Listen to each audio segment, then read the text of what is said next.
this auspicious evening, I would like to welcome Mr. Benjamin Luck, who is actually a seasoned cybersecurity expert, not only cybersecurity, but artificial intelligence and intelligence analyst. He also serves as the secretary of the Queensland chapter, IC Square Queensland chapter, and he's also the founding member of the Queensland chapter and has played a pivotal role in carrying on the mission of the IC Square. So, welcome aboard, Benjamin Luck. And I would really like to have insights from you, a wealth of knowledge from you about this topic of AI strategic risk. And I'm sure that all of us would really have some good knowledge today about this particular topic from you. Over to you, Benjamin Luck, and a very warm welcome. Thank you very much, and thank you very much for the opportunity to speak this afternoon.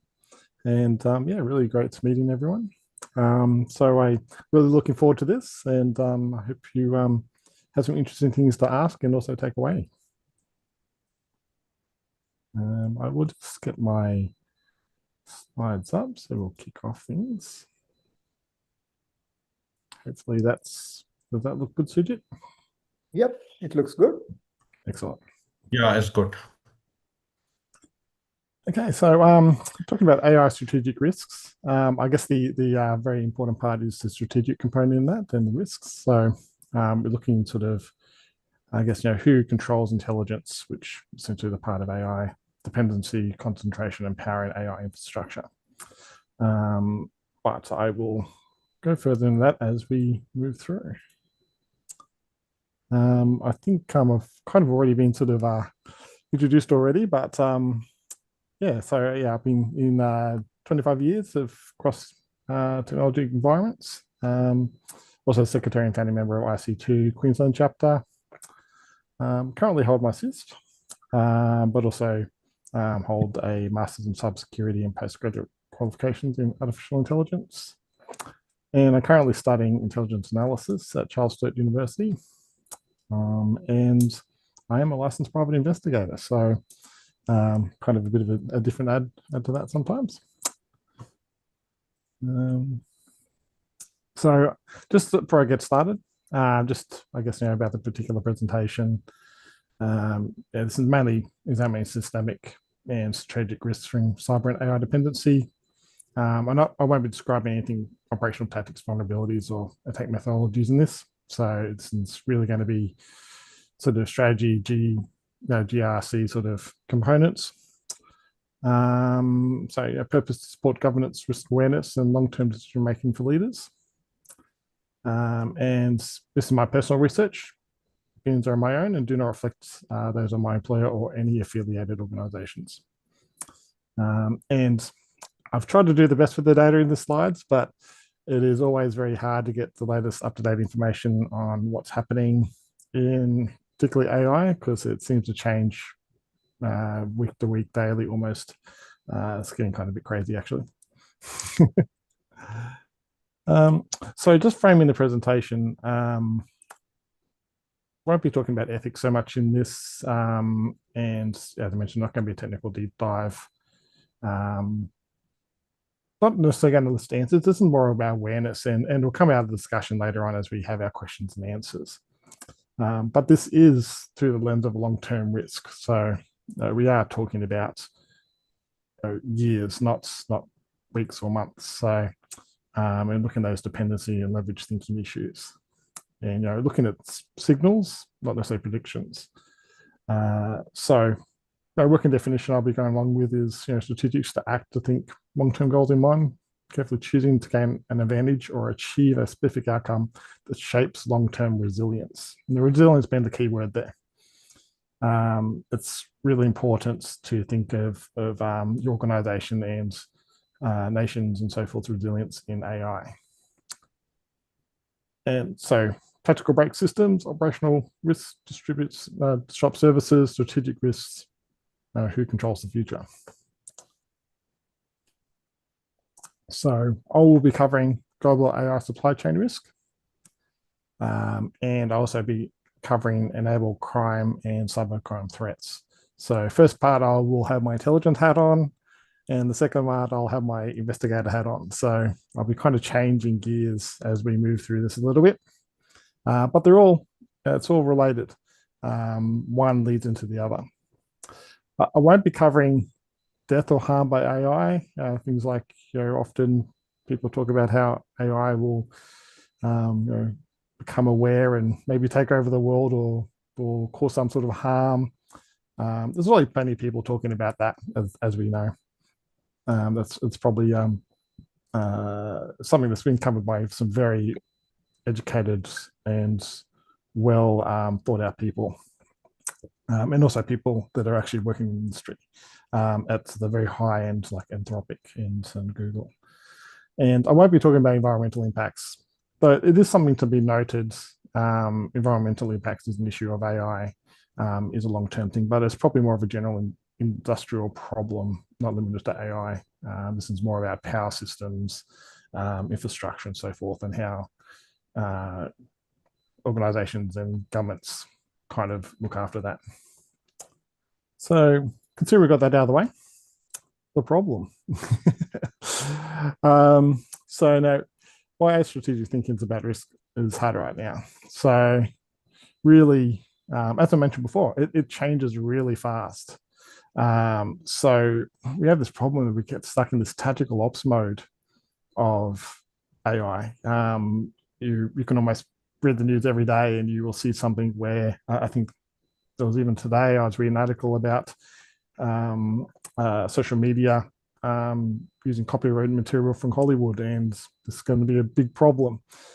So we just get bombarded all the time with all these sort of risks or issues or security or even great things about AI too. It's like, how actually coding is working better. How we've made really great videos are working now. How it's helping with learning. So, but it's so fast. It's all happening so quickly. So short-term incentives dominate often with this. So when often the media is talking about things, this is what they're mainly talking about, the incentives, which can be negative incentives, positive incentives, but also too, that happens so fast. Our assumptions expire quickly. We have trouble trying to keep track of end to end. What does all this mean? We've got so much technology happening.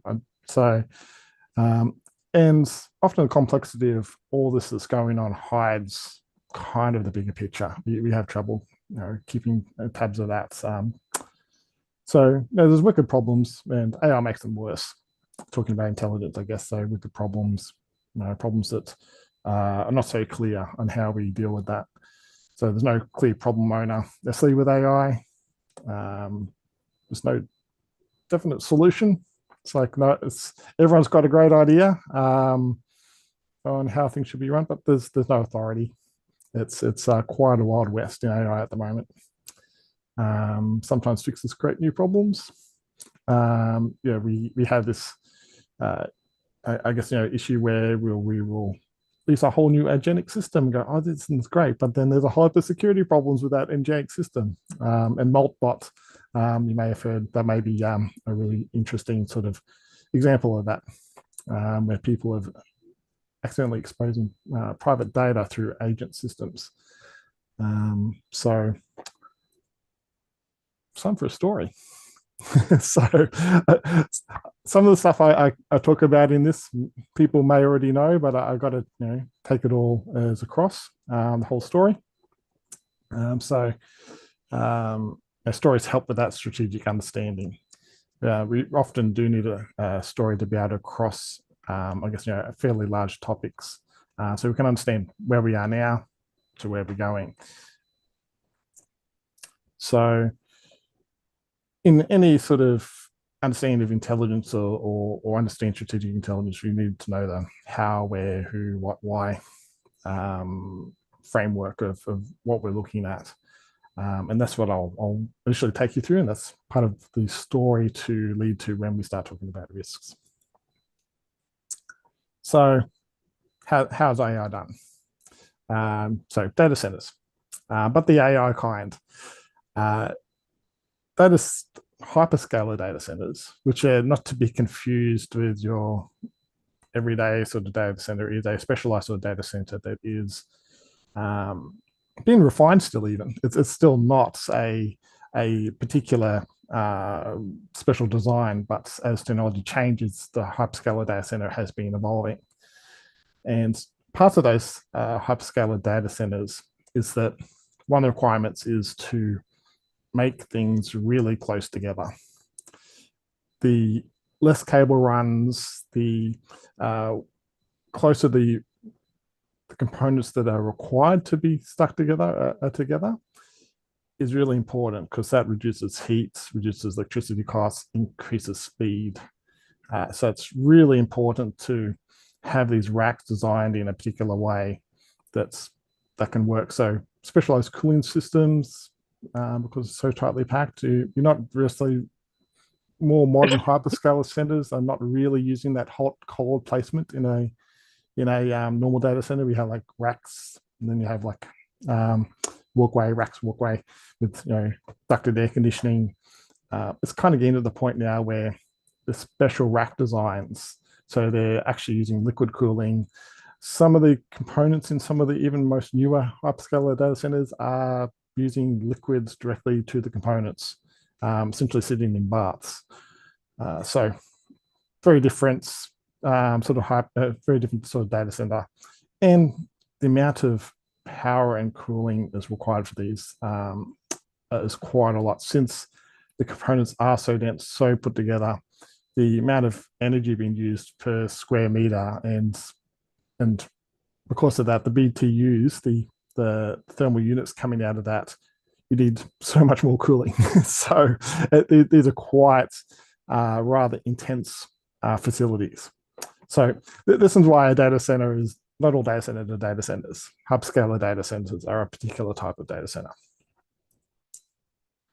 So who runs these data centers? Who's running these particular hyperscalers? So this is a snapshot roughly at the moment. It can be hard to get data for particular areas, because some areas might, some of the areas I could only get data from early last year, and some data from late last year for other areas. So there's no one central point of truth to get necessarily all this data. So but a few percentages out doesn't really cause issues for us trying to understand the strategic value with this. So 3/4 of hyperscalers roughly are in superpowers or great powers. So you're looking at sort of the US, EU, China area. But they're not all the same sorts of hyperscalers. I'll go into that a bit later, and things are changing. Some middle powers also have hyperscalers, or are planning to have hyperscalers. So a lot of other countries in Southeast Asia, looking at that, Middle East as well. There's various talks of various countries putting in orders for very large amounts of GPUs coming out of Taiwan.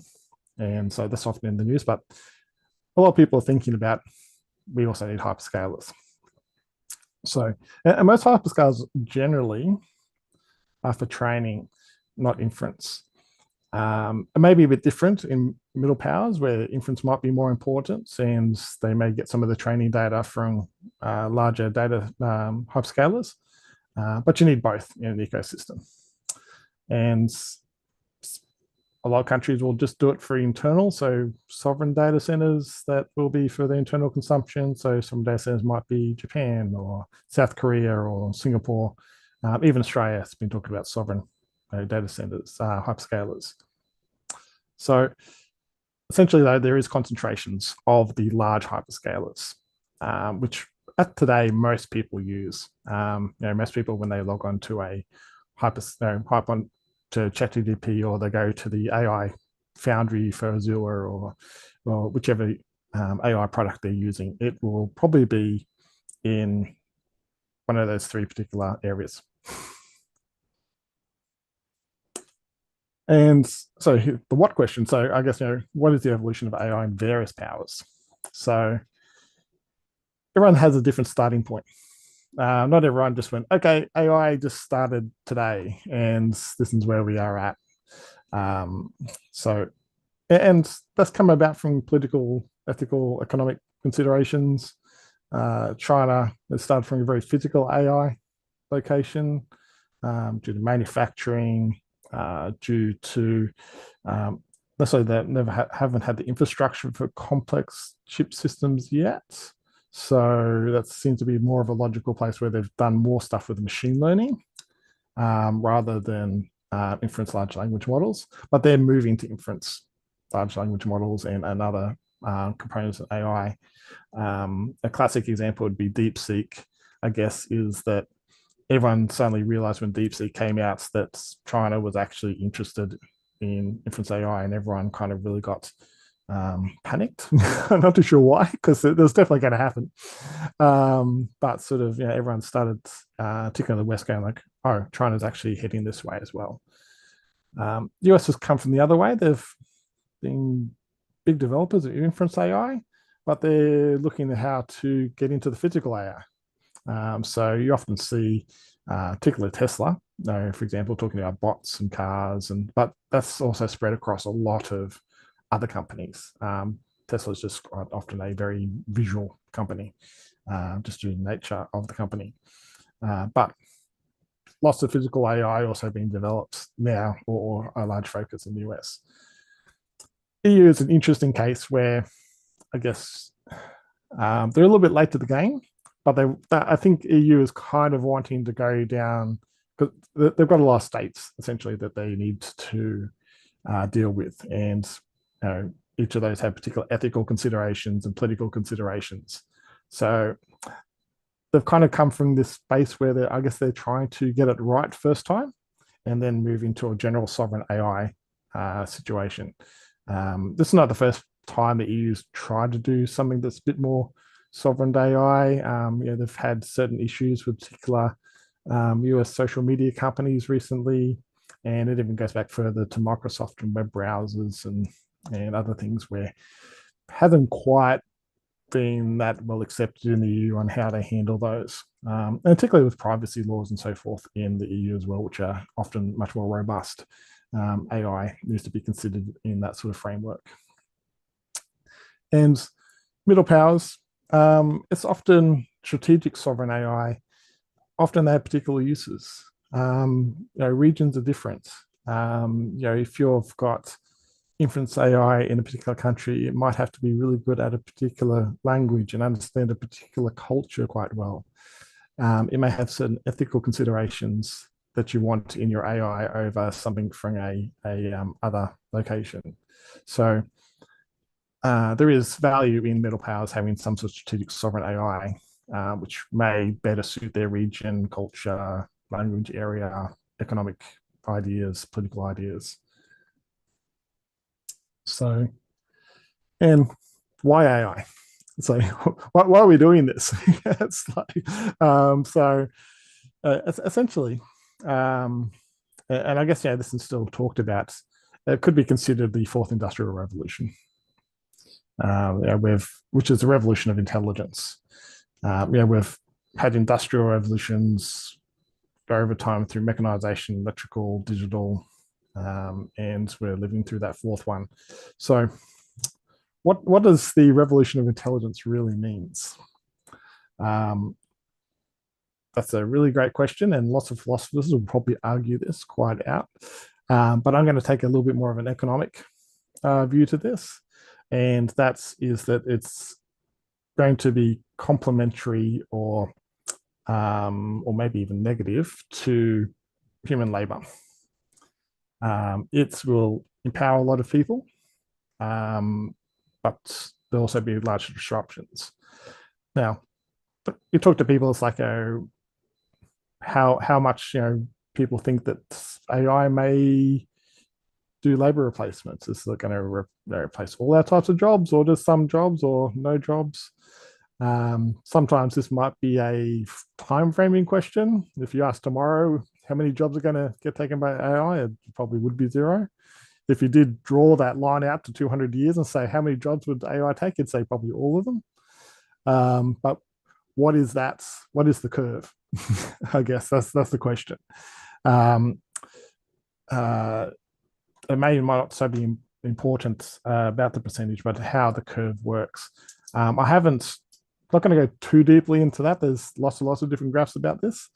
But considering that's probably a little bit outside the scope of the strategic risk, but we're going to probably pick a rough number a bit later when I start talking about the risks. And I'm going to put that probably at about maybe, let's say, if you had a team of, let's say, 20 people, you could probably turn that into a team of 10 through efficiencies through AI. Whether it be physical labor done by robots, or whether that's intelligence labor, white collar jobs. So let's stick with that, and we'll move through that with that assumption. I think at the moment, just as a case study thought process. So we'll kind of tabletop that idea. So the risk of concentration of AI. This is where the risks kind of kick in. So AI becomes a choke point when capacity is concentrated. I think computer denial as a strategic lever. If compute is concentrated, access becomes power. So at the moment, probably not a huge problem, but let's say in 2 to 3 years' time, we've got that, one-to-one replacement. You've got 10 people doing 20 people's work in an organization. At a organization level or a government level, whether that's profits or whether it's GDP or obviously that's not going to be definitely a 50% increase in GDP, for example. It may be 20, 30%, somewhere along there. You may increase that. So let's say you've got to that point in a country. You have 30% of your GDP is now running by AI, either through physical or inference AI. You have a possible choke point on your economy in regards to access to that AI. So, and some of these theoretical choke points could be if you don't have sovereign AI, you may have tariff issues from particular countries that have the particular technology you need to access. So that can cause supply shocks, or you might have to reroute supply. You might have to go and choose another vendor. That's quite disruptive. Really quite problematic. So, and you may have exports controls as well. So not everyone's going to get the same AI. Depending on who you are or where you are, you may be limited by particular issues like ITAR or EA or defense or political concerns. That may be a thing that could drive where your route of supply comes from. It could also be something that could be a risk if you end up being put on some sort of export control. So we've seen this with other technologies, just with IT in general. That's not limited to AI, but definitely would be an AI-centric problem as well. Embargoes and blockades. I guess this is where it gets really quite uncomfortable. You could be a country that's got a GDP of 30% of your GDP is from AI, and if you get embargoed, that could be devastating for your country or your organization, even for individuals.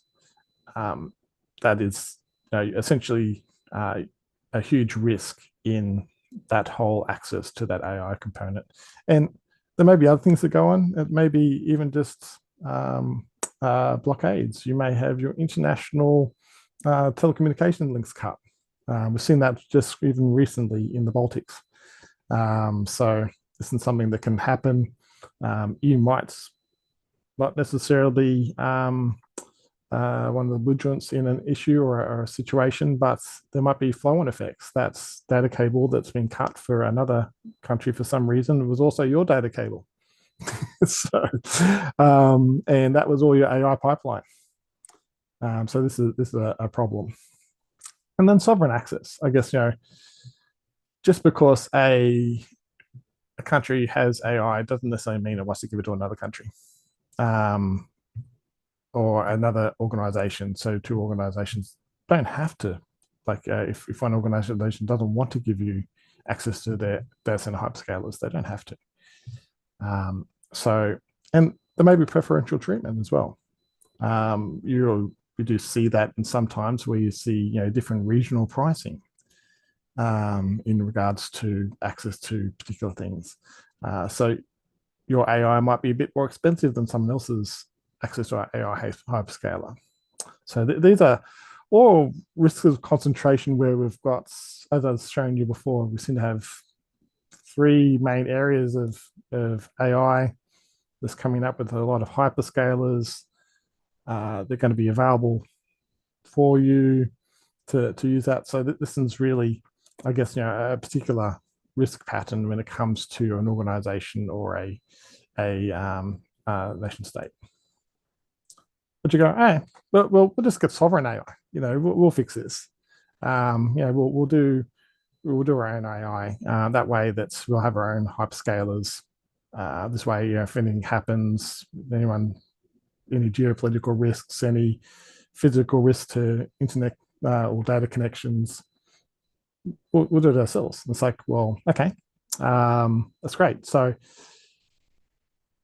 still, it's not a cheap endeavor. And it's something that not necessarily every organization or nation would be able to accomplish. So you need large capital expense. It is not cheap. You will need reliable water and energy supplies. You can't have your hyperscalers, which are very hungry for water and energy, being interrupted. Yet again, that's a risk to your means of production. Land and natural disaster issues. You can't have these. It's like a nuclear power plant. You can't have them in flood zones. You can't have them built next to a volcano. You need good locations to put these in. You need a stable economy and political environment. If you don't have stability in your system, because it takes years to build these. It's like if you don't have that stability in having that is problematic. Good security. What I mean by good security, nation security and physical security to the location. You need to be able to make sure that you can secure these environments. And knowledge and educated.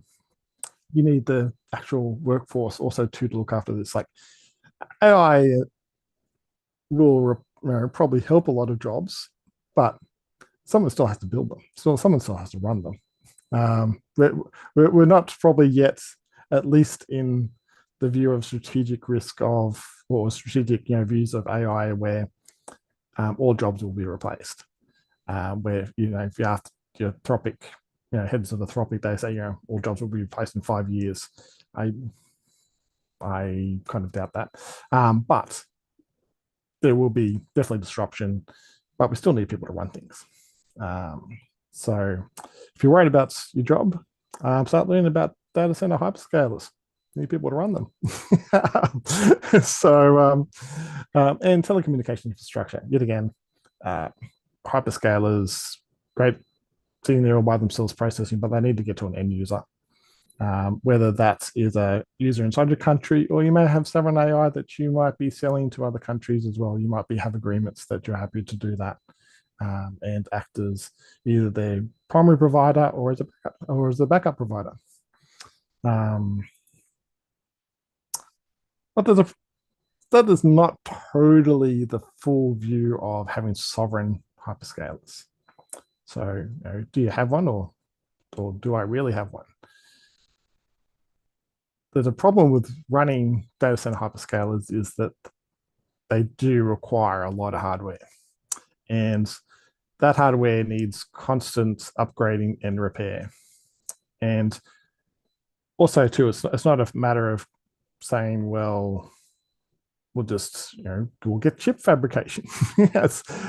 Well, that's a whole nother list of horrible requirements to do that. Not many organizations or nations would be able to build large-scale hyperscalers and produce the fabrication requirements to keep those things running. And the fabrication requirements is not just GPUs, it's CPUs, it's memory, it's storage. other related semiconductors that are required to do that, including also two things like silicon, including other particular metals that are used in that, like silver, lead, gold. That's a real problem in that. And yet again, this comes back to a problem where, let's say, if we look at who makes the I guess the GPUs, a lot of it's Taiwan at the moment, and that's very well known, I guess. But the large powers and superpowers have realized that they need to take a part in this. So you will see more in China, the United States, South Korea, and Japan are ramping up as well. But they will probably take more of a niche sort of view where they won't necessarily be making everything, and they probably will use that manufacture strategically to work with other partners to ensure they have complete sort of a supply chain. EU is kind of a little bit left out of this, but EU has the ability to make the fabric car machines. So if they want to upscale really quickly, they can. They have the technology that actually gets exported to Taiwan. So everyone thinks like, well, Taiwan makes the GPUs. It's like, well, yeah, but it's actually ACML in the European Union that makes the machines that makes the GPUs. So we're looking at, I guess that some major powers which either have the ability to make the GPUs or they have the ability to make the fabricators to make the GPUs. As a middle power, even if you have your own sovereign hyperscaler, you still have a bit of a supply chain trap issue there, which comes back to tariffs, embargoes, comes back to I guess all those same components and choke on supply chain. Considering all that, and that was a bit of a long story, but I hope everyone got through all that. Okay, but yeah, it's you can build that sense, but it's hard to build independence. Which probably leads to along the lines where you're going to have AI aligned nation states and organizations. There's going to be deals done between AI, essentially superpowers, or AI major powers with a lot of other countries, and there'll be agreements that maybe done through economic reasons, political reasons, organization to organization relationships. Middle powers, the data hyperscales, having pseudo sovereign AI. So you can probably get halfway there if you build your own sovereign hyperscalers, but you're not totally detached from the supply chain issues and risks. So essentially, you have a risk in supply chain of interference and AI training. And if you have your own hyperscalers, you have a risk supply chain of components to your data center hyperscalers. So I don't really have any answers for you on this. This is not necessarily something that can be answered right now and here. And this obviously is something in the future. Is that 2, 3, 5, 10-year horizon sort of looking out there? But organizations and nations need to discuss the new AI world, and look at the alignment, look at the ethics, politics, and economics of it. It's really important that we start thinking about this now, and not when I guess we kind of get to your organization gets to a point where it's like, oh, we haven't thought about this risk, we haven't thought about how we're going to actually make sure that our supply chains of AI, which will be incredibly important for our organization to be competitive, to make good profits, have a really good business model in the new AI world that we will be coming up against. So I'm about to change gears now. So there's, as I mentioned before, I'm now going to take off my intelligence hat and I'm going to put on my investigator hat. This will probably be a little bit quicker, which is good. But they're going to start, talking about some side effects that come from the concentration of AI, decriminalization of AI, and also illicit neoclouds. So one of the big pushes by all the AI companies, as far as I know, most of the hyperscalers like Anthropic, Google, everyone's pushing this democratization of AI. So they want open innovation, wider access, global participation. So from a business point of view, that's really good if you're an AI company. But great, okay, if we're pushing out all this technology that's is going out, it's not only going out to the masses, it's not only going out to all the businesses, but it's also going out to the criminals and cyber criminals. They're also getting this technology as well. So I'm not too sure there's been terribly much talk about this, but this is everyone's going to get these tools. So the thing is like generally we're hoping the cyber criminals don't get access to large scale hyperscalers data centers. I'd be kind of worried if you'd see such monolithic data centers being used by criminal organizations. I'm not sure how they would hide that. But now with clouds, so possibility and I'm starting to talk a little bit of theoretics here, kind of going along the lines of, okay, if I was a cyber criminal, what would I need to be able to do this and have the tools? So on the larger scale would be neoclouds. So essentially, looking at very specialized, smaller type of hyperscaler-like data centers run by or used by cyber criminals to be able to do their work. So these things will be probably more focused on GPU clusters. Not necessarily internet or IT fully fitted out. You're not necessarily going to be having huge amounts of storage, requirements for backups and so forth for all your data. And so this will be a very specific kind of hyperscalers for a very specific focus area. Faster to deploy capacity or tear it down, faster to deploy the infrastructure. Think AI compute factories, modular, purpose-driven, but not a complete solution. Which, don't worry, other parts of the economy will also use neoclouds as well for particular use cases, because that's what they're really great for. They're really great for particular use cases.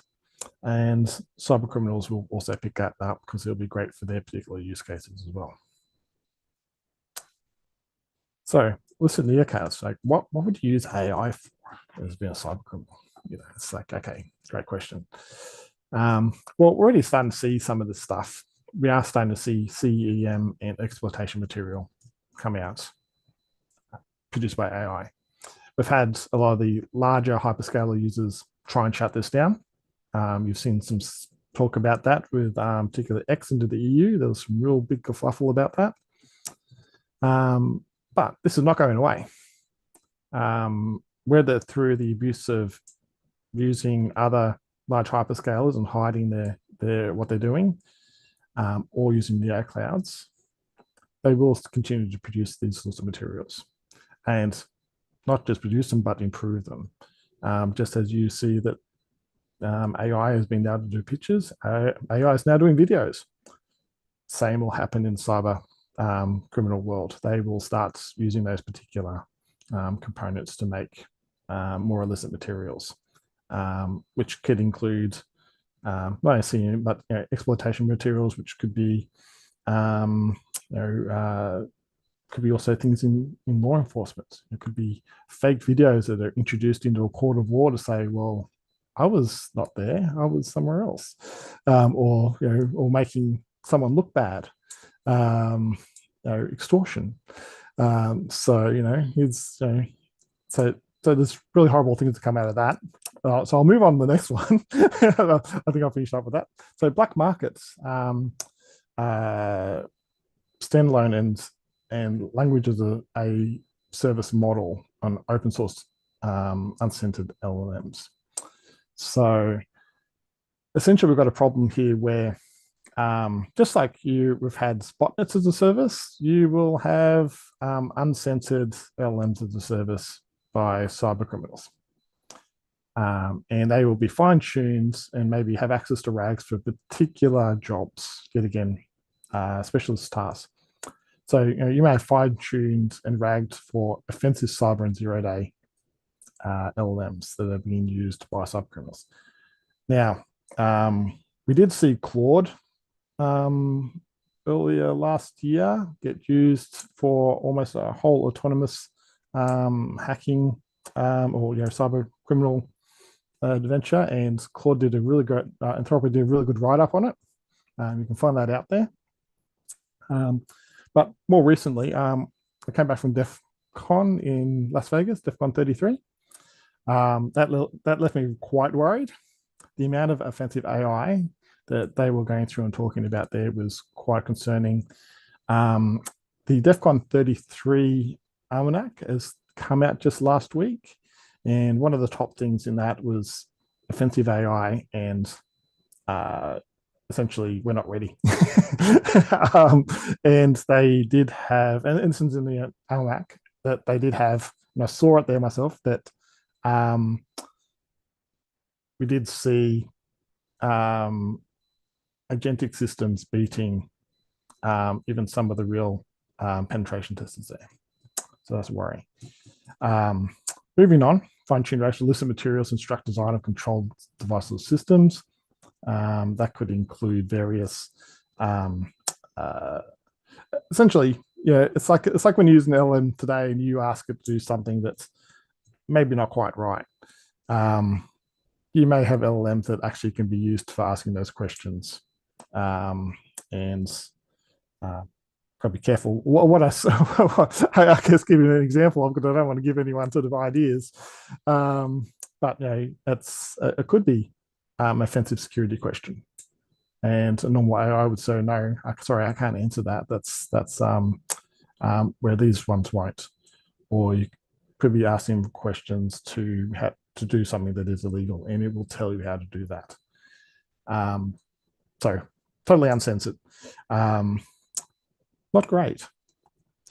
AI producing new novel drugs. So it again, you look at what AI is going to be used for, it's going to be used for producing actually great new medicines. This is one of the promises of AI, is that we may get cures for cancer. We may get new methods and medicines to dealing with disease. Cybercriminals see that too. They will go, how can we make new drugs that aren't detected by sensors or labs? How do we maybe make new drugs that haven't been classified yet? If you get caught with it in a court of law, the government can't charge you because it's not on their list. So there is this problem. And yet again, going back to DEF CON, went to the biohacking village, and I was there and talking to some of the people that are running some of these sensor systems for picking these sort of things up. I pulled out some medicine that I take personally. This is medicine for this, quite common, not illegal or anything. And I got them tested, and the system didn't pick it up. And I said, okay, so that's interesting. So I asked them why they didn't pick it up, and go, oh, well, obviously it's something that's not on our illicit list. They go, okay, that makes perfect sense. And I said, well, what happens if someone makes something that's not on your list? And say, well, we won't probably be able to detect it, and we won't be able to use the sensors in the field to pick this up. We may have to take it back to labs, and even then, we may not be able to figure this out. It's only probably through behavior that they would pick up a new drug rather than testing. Seeing lots of particular, those drugs come in and go, okay, question mark, something's going on. Oh, police officers are coming across this in the field now. Hospitals are now meeting people with this sort of problem. It'd be throwing other signals, not necessarily the sensors. This is probably not a whole list of things, but there's probably just a good bunch of list of things to possibly think about. But then also embargo breaking. So you may be a organization or a company, and you're using neoclusters for things that you just can't get access to. So essentially shadow AI democratization. Not saying that you're doing something illegal with it, but it's something that's for some reason you have trouble as an organization or nation state getting access to. So not necessarily quite illicit, but illicit actors may sell that to those organizations or countries. So endpoint, hub-scale-like systems for embargo sets and criminal organizations may be a thing. Oh, actually, I say would be a thing. Yet again, not an exhaustive list. I'm sure if people sat down and brainstormed, they could probably figure out a lot of more problems. So who would use this list? Neoclouds, list states, failed states, listed aligned blocks, criminal organizations, cyber criminal organizations and groups. And what changes in this criminal enterprises is automation intelligence removes skill barriers. They can do things they never could do before. Crime and cybercrime becomes automated. Great, they become more efficient. Awesome. That's not an outcome that we really want. And access to some of the benefits of the AI economy through that. So what can we do about the cybercrime end? I know we kind of talked about this with how do we protect our risks from, I guess, the greater AI issues of supply chain, but then we've kind of given AI to cybercrime people too. We need to start talking about this. We need to start bringing this up in United Nations, G20, BRICS. Talk about it at Interpol, Europol, policing organizations. Talk to cybersecurity groups and related bodies. Bring it up in IC too. This is the place where we can talk about this kind of stuff. Be the leaders in helping police deal with these kind of issues that are coming from AI, because we've got the know-how to help. We've got the know-how to have these discussions, and also have discussion within your own organization. What can they bring to that area of, and bring governance, enforcement, standards, controls into how we may deal with cybercrime. We need to start planning before the criminals and cyber criminals turn these technologies into economic vehicles. Let's not do it afterwards, because that's much harder. Okay, so I'm kind of winding it up now. I guess sort of looking at the final words. So we've got three, I guess, strategic risks that I've talked about. Essentially alignment blocks, both global and illicit, in AI, dependency chains, and new power structures, both nations and criminal organizations as well. That's the same question across both of them. This is why I've kind of put them together. And so, what can we do? What can AI do? It's not the question we should be asking. To strategically look forward, we need to talk about how do we control our strategic AI risks. So strategic risk is managed through systems, not through controls. So even though I was talking about controls before, it's everything. It's the governance, it's the legals, the politics, it's everything. It's the whole system that needs to be sort of discussed. And you're not managing AI risk, your management of it's like who controls the AI capability. Who's, whether through risk of supply chain, making sure that you have the sovereign ability to control your capability, or denying AI capability to cyber criminals. Goes both ways. That brings me to the end of my topic. Awesome. Ben, thank you so much for that insightful presentation. A lot of context and a lot of deep thoughts to be infused into this conversation, right? It's not going to be a one-off, right? And if I may request you to stop sharing the screen so that I can bring everybody on to the same screen. Okay, there we go. Awesome. All right. And we have a few questions, Ben, and then some of them have been asked by Saad. So Saad is on screen. So Saad, I would hand the mic over to you so you can shoot your questions. Go. First of all, thank you, Benjamin, for a wonderful insights on the AI-based risks and strategic things. So my question is for what governance model work best for ensuring the accountability in AI-driven decision? I mean, what is the best model we have to be adopt for this? That is a great question, because most of the frameworks and things we look at the moment is like, let's say, like the NIST AI model, like AI framework. It's like it's more about often the cybersecurity risk end of AI, and it's more on the defensive end, not so much actually on the use end. So, and this is how I mentioned, is like we started to having these conversations. Some countries have already started having those internal conversations about sovereign AI. Like Australia's doing that at the moment. There's some recent papers. I can't remember the name. Sorry. I think I did a post about it actually probably 2 days ago on LinkedIn. But yeah, so lots of talk about it. Some realizations that we need to look at. I could not say that there is a framework or a way of governance at the moment. Perhaps some of the things that we do at the moment need to come back and be re-engineered and re-looked at.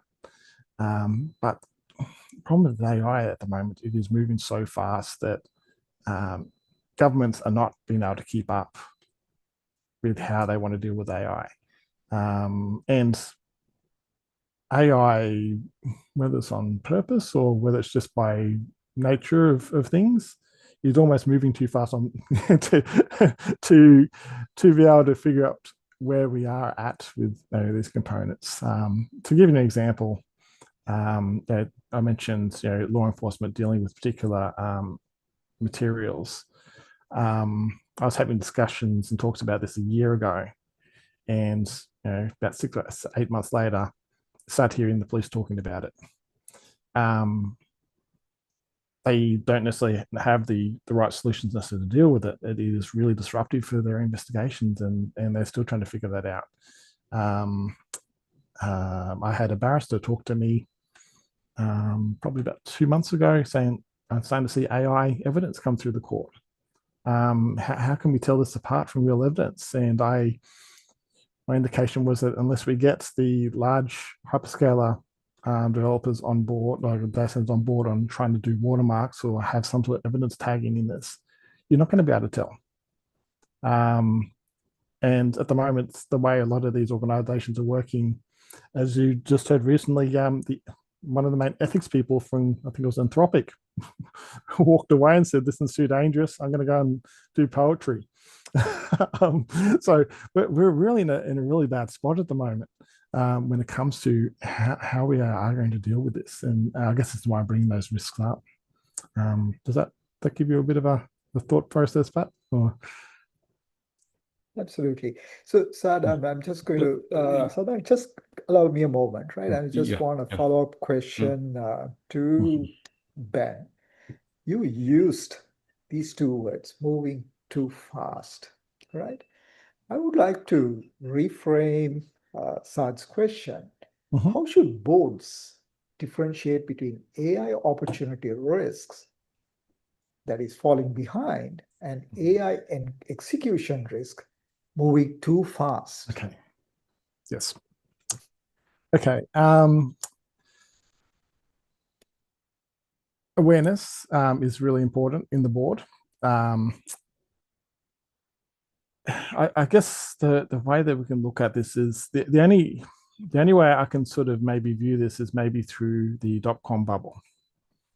And we're kind of in a similar boat back then when we're talking about boards. Having all these different products come through, and board members were often blinded by dollar signs, potential.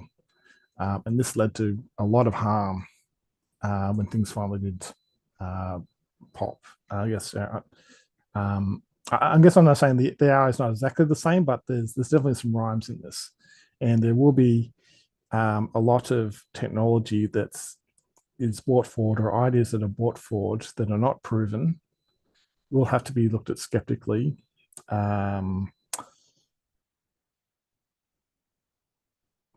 It's almost a black swan event.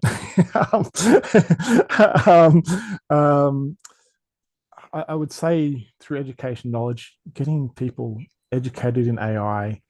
There's also a big problem where there's ignorance with AI as well. You often hear people talk about, and quite educated people, quite well-off people, talk about, say, AI slop, or they say vibe coding. It is a way almost of dealing with AI and go, well, it's not going to be good enough.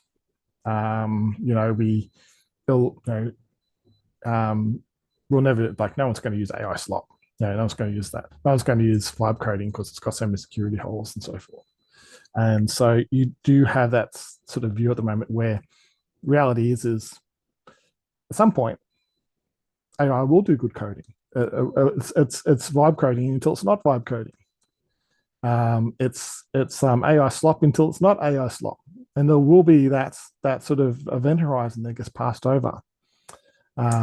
Board members that are still stuck in that mindset that AI is slop or vibe or a passing trend, or it's some sort of bubble that's just going to totally implode and we'll go back to everything else. That's a risk inside the board. That's a risk inside organizations. They will lose opportunity that other organizations will take advantage of. And it's hard, even I do the same. It's like, you asked me a couple of years ago, I'd be like, yeah, it's AI slop, it's AI vibe code, and it's like, here I am. So I've had to wrestle with myself and deal with that and go, okay, wow, I really need to follow this. And the way to deal with it as a risk is you need those people that are thinking forward. A good example is one of my mentors of probably about 3 years ago. So I had a mentor. She was one of the top people in the field in AI in Australia. Really great person to talk to. And we'd have discussions, and like actually one of her things was talking about coding. And she says, coders are going to get replaced by AI. And I was there like, no, definitely won't happen. And through her education and knowledge and what she knew about AI and where it will get to, she was right. It's like it will start replacing coders. It's the same deal with the people that were inventors of AI. They're talking about some of the systemic risks of AI, of maybe AGI taking over and so on. They're probably completely right. They've probably got some real relevant risks. So we need these people that actually have been real industry looking at AI to give us our knowledge and intelligence and our threat intelligence to be able to deal with this humongous black swan event of AI progression. We've probably never seen anything like this in history, and we're only just at the beginning. 2026 is probably going to be the big year for AI, and we'll start coming to some serious realizations. Let's start thinking forward from there. Absolutely, Ben. Thank you so much for that response. Salman, can I have you on screen? And Rehan, if you can also come on camera, and after Salman's question, you can ask your question as well. Yeah, go ahead. But again, Sujit, before proceeding to Salman, I have one more question to the like as you very well said that the awareness is very important, and it's mandatory requirement to understand the whole AI jargons. But nowadays, what we have been observed, the mostly CEO of the organization are hurry into acquire the AI based solution, and they are into that their organization has to be enabled the AI-based services to their customer, to their internal process and something. So in this, keeping we all this background, what is the biggest challenge strategic AI risk organization are currently understanding how the organization will be adopting, and who will be accountable, and how to handle this kind of the challenges? Like everyone is in hurry to get the AI based product, and they didn't not aware about this, how they get implication of those products, and how they can get benefit if we comparing the risk of the benefit than the implication. So what is the best strategy? I guess we're sort of moving into operational AI now in those questions. And this has been a problem. But first of all, I'll give the problem. There's been a general problem with AI up until now. Most organizations don't know how to do this. And there has been some failures of companies trying to implement AI. How do they actually do this correctly? Who is responsible? How do they build the AI teams? How do they put that responsibility? Like who's going to be the like an AI team? When you put together someone that comes into an organization and says, okay, we need a pipeline of AI. You need the data ops people. Essentially, they're the data scientists. They're the ones that are going to get your data. They're going to make sure your data is properly featureized, so turned into something properly. The correct data is put in, making sure that you're not putting data in that's maybe confidential or shouldn't be put into your data pipeline. Making sure that the data is truthful as well. So there's a couple of different factors that you need data scientists essentially to be able to deal with your data. And there's the cybersecurity factor in there as well, and making sure your data doesn't get poisoned. So next part of your pipeline, you need your ML ops people. So I probably would be more sitting in the ML ops area. And that is understanding all these different models and what their abilities are and how do you make with their data. So they will understand the APIs, they'll understand the different models that you need to use, they'll understand some of the security factors in the machine language modelers, things like prompt injection or API security. So you've got data ops into machine learning ops, and then you still have DevSecOps. Now all this still has to run on something, and this is where when I talk about data center hyperscalers, it's like it's just not the GPUs; it's also the storage. There's also the units that's using at the end to pre-process or post-process your information, your web front ends and everything else. So you still have a DevSecOps area traditionally.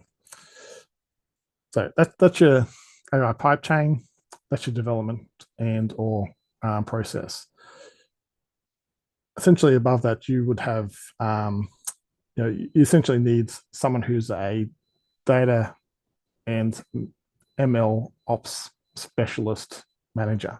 So to make this all run, not everyone that you get in to be able to do this pipeline is going to be a generalist or across all fields.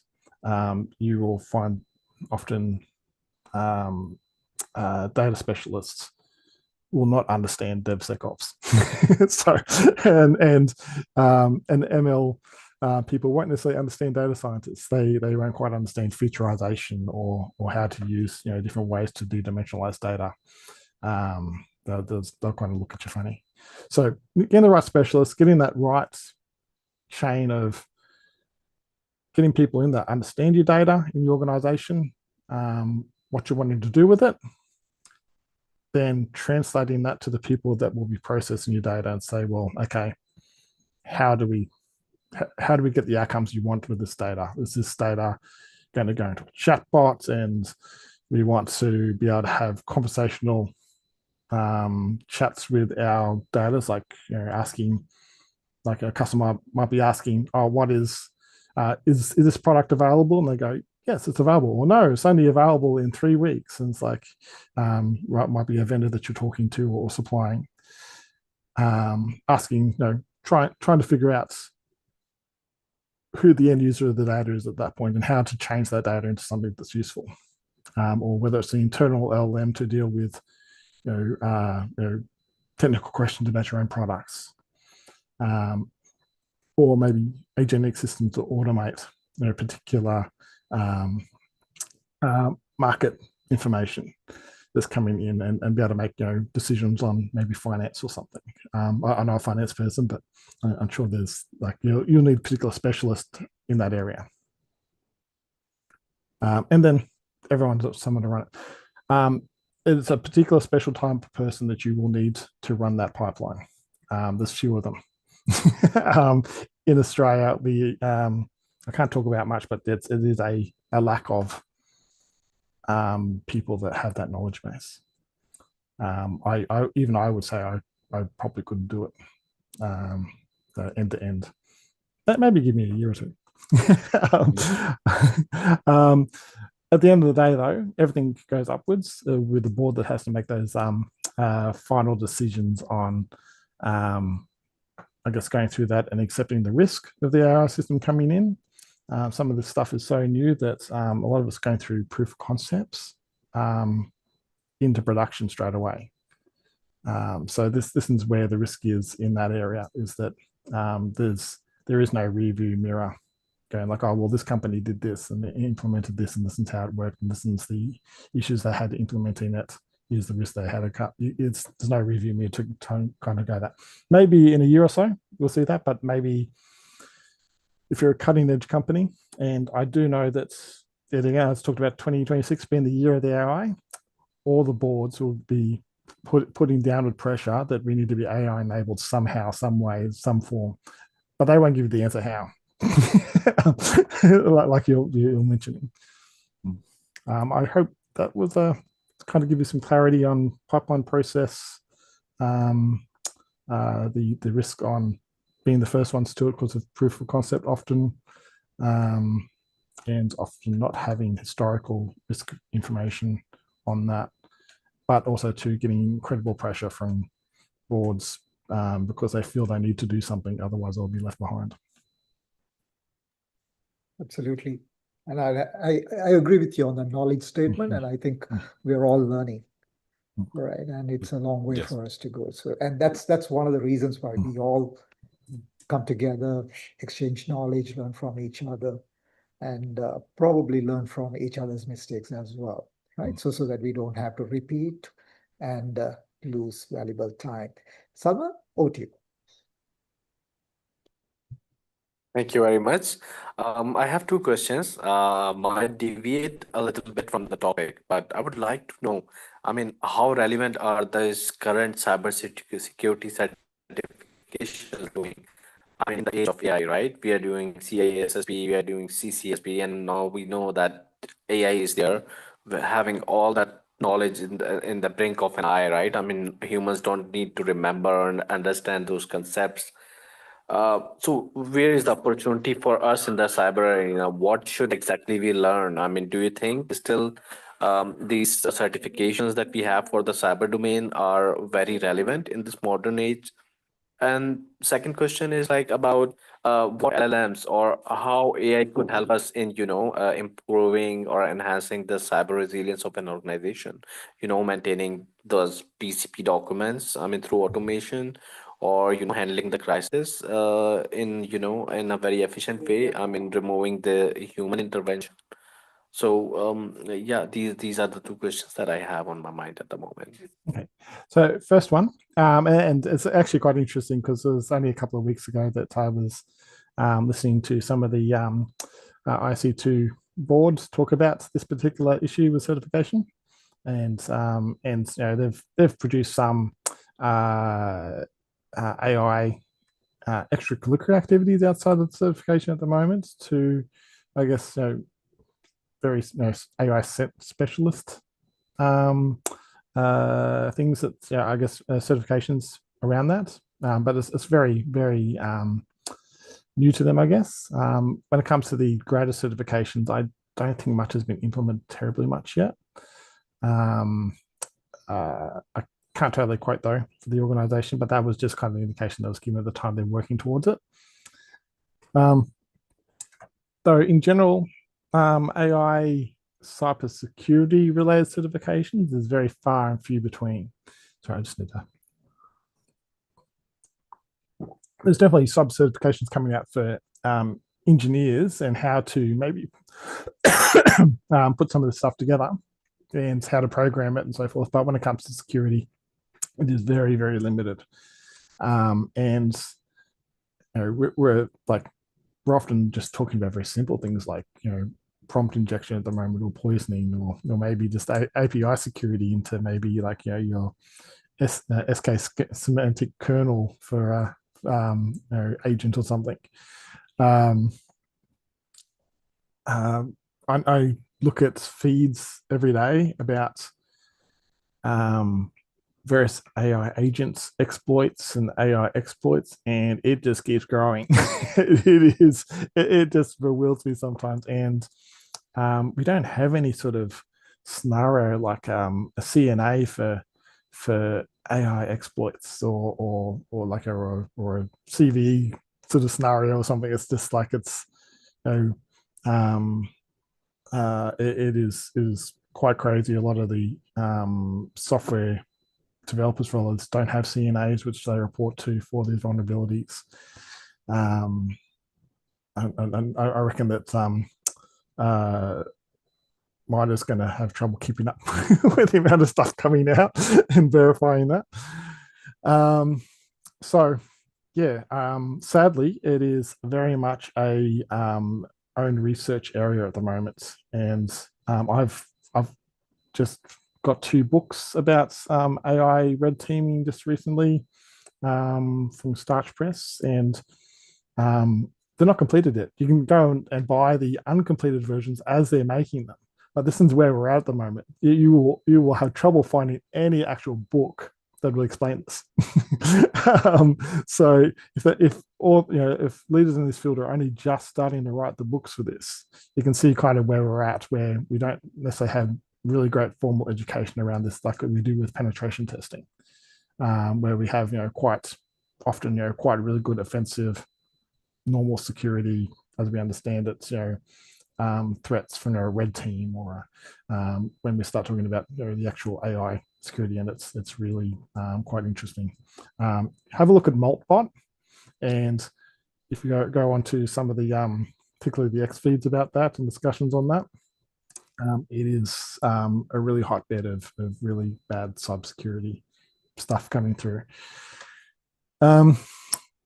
Second question. I'm just trying to remember if just tell me if I go off track, because I think I got the can remember the question right. About using AI to enhance the organizational resilience, right? The business continuity domain. I mean, how can we effectively use AI during the crisis, right? During performing the BIAs, maybe some sort of automation that we can bring in and replace Archer in there, right? And having effective BCP plans, and just let me tell you about BIA, right? Just conducting a BIA in an organization, it has so much things the machine can learn. I mean, while performing, human intervention right now is like what you can say, it's like 95% when performing the business impact analysis, and it's so hard to do Excel automation to catch the errors because humans act however they want, right? Everyone Yes. is putting his own input, and there must be an intelligent solution to stop them there. And yeah, right now there is no effective solution to stop that, just to do it maybe manually through the Excel tool, right? Correct. Things like that. And from an engineering perspective, that is a nightmare. I really feel for a lot of engineers out there at the moment in engineering process. Because engineering process, we're often talking about reliability, safety. This kind of feels like often falling outside those boundaries quite often. That's a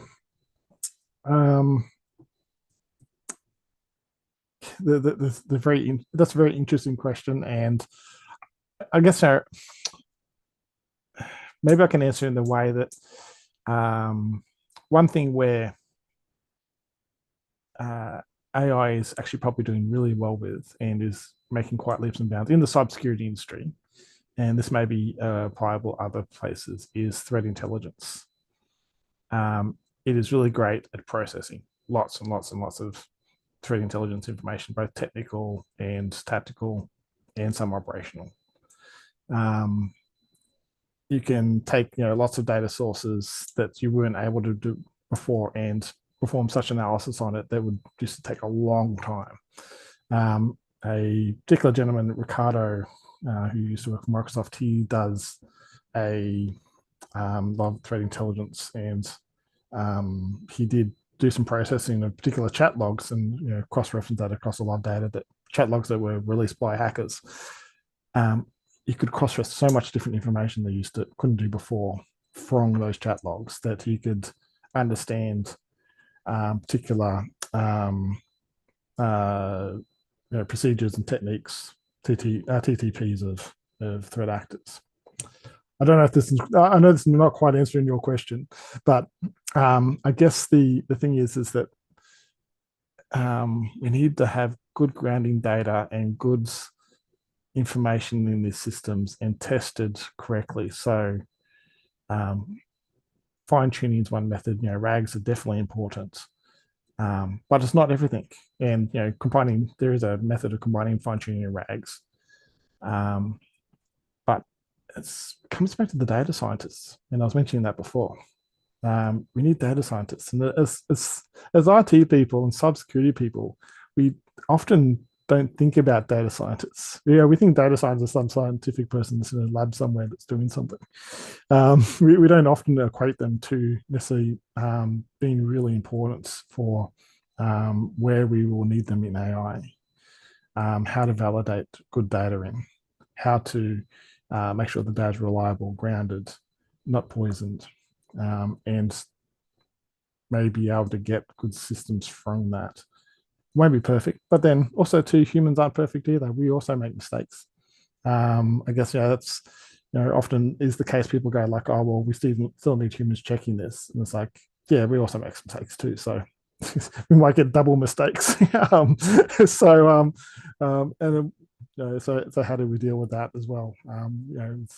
Stuff will go awry, and necessarily we can't always necessarily blame AI for that, because sometimes just things don't work.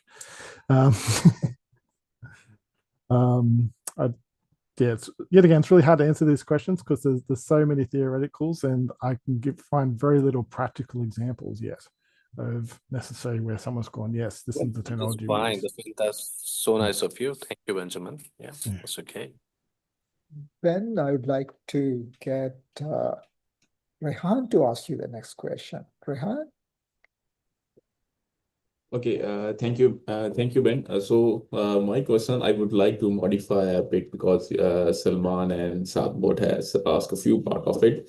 Yep. So the thing is that now the small and medium-sized organizations are using, and they are heavily relying on their business operations on AI solutions.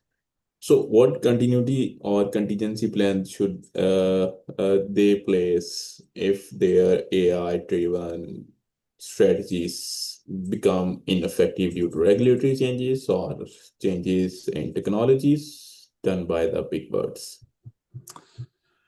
Okay. Well, yet again, well, I guess when it comes to, and I talked about this, I guess, in the supply chain component. So if you're talking about actual access technologies, you may need to look at arrangements with extra vendors. Like I did point out one point there where it's like, maybe an organization has access to their own sovereign AI data hyperscaler, but then they may also want to make sure they have access at requirements to another hot site for another provider. Now, that has its own risks and questions, because not a whole data center hyperscalers services are the same. Yet again, this is a very interesting question on how do you have a hot site in an AI environment that's providers between two different providers. It's not like networking where you can kind of go, well, I can just route my IP just by BGP to another telecoms provider. It doesn't matter what switching equipment they've got. I still get it.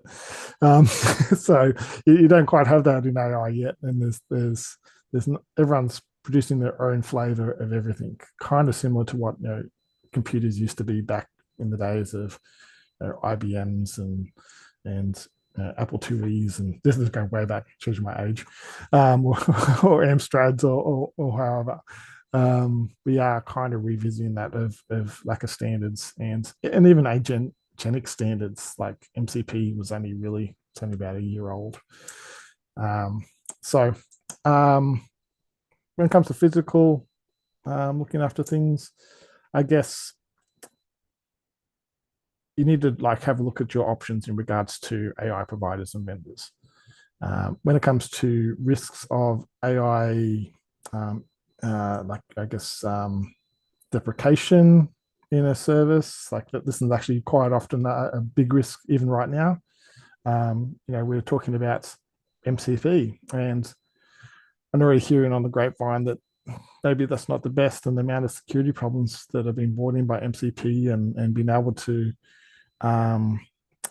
do queries against MPC servers that haven't been either hardened properly or have the right authentication. Like even the standard around MPCs is not properly standardized for cybersecurity. Maybe they're going to move to another standard. You just spent a whole heap of time making MPC agents, and you find out that, well, actually, that's not the best solution. We've already changed our solution now. I guess the guard around that is to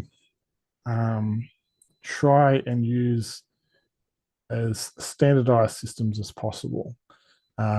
A lot of the systems, for example, often use JSON. You may need to make sure when you've got your software engineers programming components for your APIs that you can have easily changeable templates for your JSON, but your agent still understands the differences in data.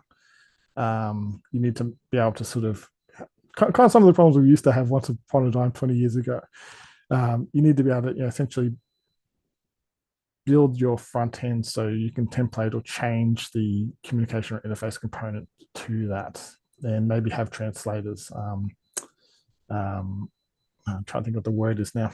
Yeah, I've used them a lot in particularly hospitality, but they're essentially proxy systems that can do the translation of data between APIs for you. That's not an elegant solution for, let's say, deprecation of a deprecation of a agent type or an interface, but we need to prepare for those kind of things. That's why we're really in a place where AI is not standardized, and standards will change so quickly.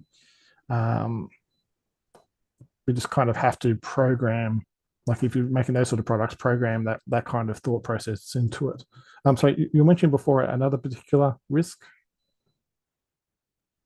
So I mentioned two of the things initially, that if the contingency plans or the continuity plans of the organizations fails due to the AI-driven strategies, and the main causes are some of the regulatory changes or the technology changes.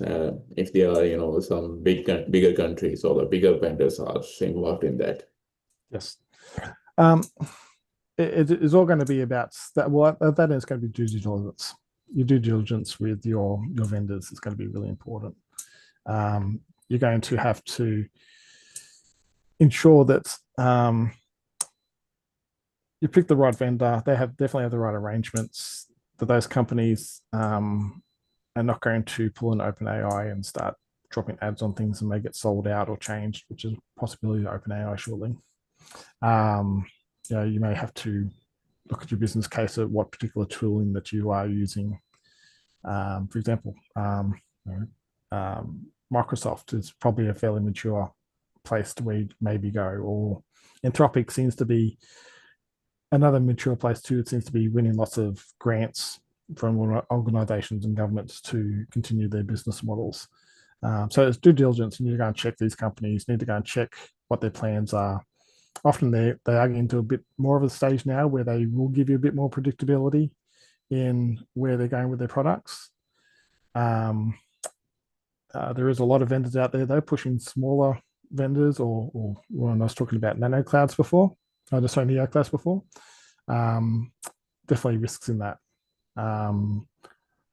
Yet again, that kind of feels very much like .com area of things. So I would be doing that due diligence components very severely on those particular, in regards to if something did happen for some reason, regulatory change or whether between organizations or laws or countries. That is a really difficult problem. And I guess when I talked about strategy of that, is that we do need to have those conversations because there aren't necessarily any much in the way of solutions. Laws can be passed at any time. Considering some of lucky EU is pretty good with their laws. They generally give you a fair bit of heads up on what's going on and what their process of thinking is. So you often don't get the knee-jerk reactions, but other places, kind of tiptoeing around the same USA, but other places seem to have much more knee-jerk reactions or much more cowboy sort of views on how to do things. Often money's talking more than sense. And this kind of goes back to when I was talking about how Europe is going through a sort of a ethical AI implementation view of things, where other countries are sort of shifting between different AI models.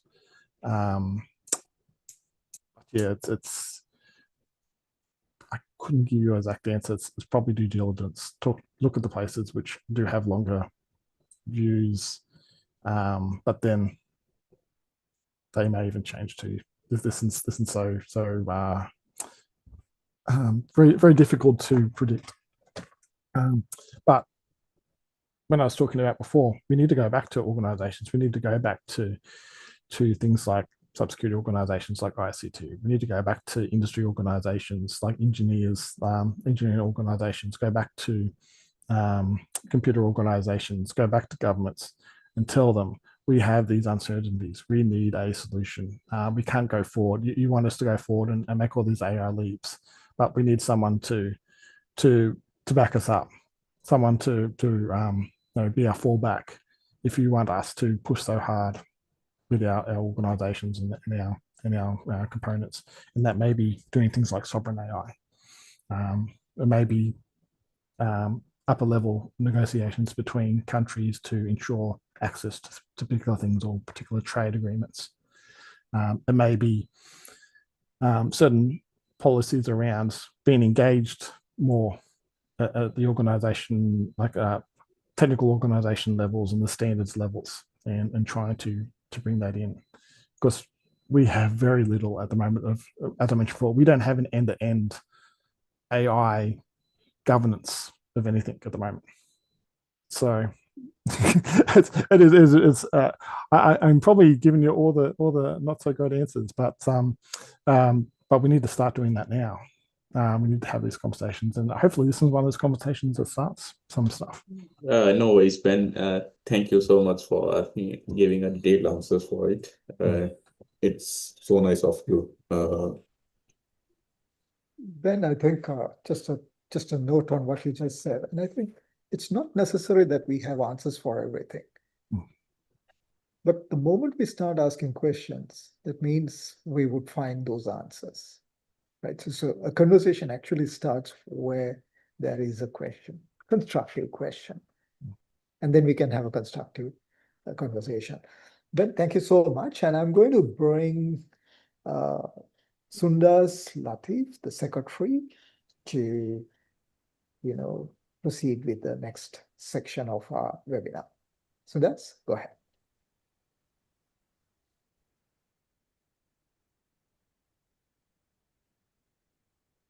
Can you please confirm if I am audible? Yes, you are. Okay, thank you. Thanks everyone for joining this webinar. On behalf of the ISC2 Islamabad chapter, I would like to take a moment to highlight one of our key ongoing endeavors, supporting our members in maintaining their professional certifications. We aim to continuously organize the webinars and knowledge sessions that not only enhance the professional skills but also provide the CP credits. So far, we have organized 2 webinars and offered 3 CP credits in 2026. 1 CP credit will be offered to all the participants of this webinar. Special thanks to the webinar speaker Benjamin, our chapter mentor Mr. Sujit, and all the officers for their support to make it possible. Looking forward to see you all in the future events.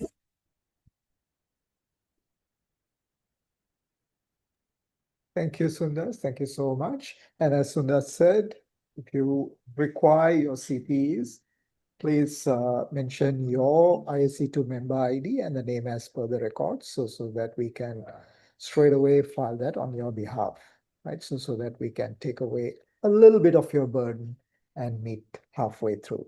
So thank you so much. And Saad, the floor is all yours. Yeah, thank you very much. And thanks to Benjamin for sharing his valuable insight on AI strategic risk. And definitely, this is the requirement of this year. I mean, so the perspective on the governance, regulatory consideration, and emerging security challenges have provided us with a clear understanding of how AI transforming the risk landscape at a strategic level. So definitely, we will conduct a more discussion on this and in upcoming days. Like as we started a series of webinar on emerging topics in cybersecurity, privacy, and AI, and we truly valuable your participation. I mean, like all the members and all the participants, we welcome your suggestion and feedback for the today session, and we will, as recommendation for the topic you would like to see covered in the future webinars. So don't forget to write us and your feedback and suggestion on isc2chapter.islamabad@gmail.com. So the email will be also can be available on the our channels. Please stay tuned for the announcement and about our upcoming session. I mean, so you be happy follow the our LinkedIn and Facebook and WhatsApp channel. And once again, thank you to our speaker Benjamin and all of the attendees for joining us today. We look forward to connecting with you again soon. So this is from my side. Thank you so So, much. ladies and gentlemen, we'll be taking a short break, I think a week or two before we come back with the next set of webinar series. So keep looking out for those. And if you do have any requests, any topics, please feel free to suggest to us and we'll be more than happy to accommodate. Thank you so much and see you all soon. Take care.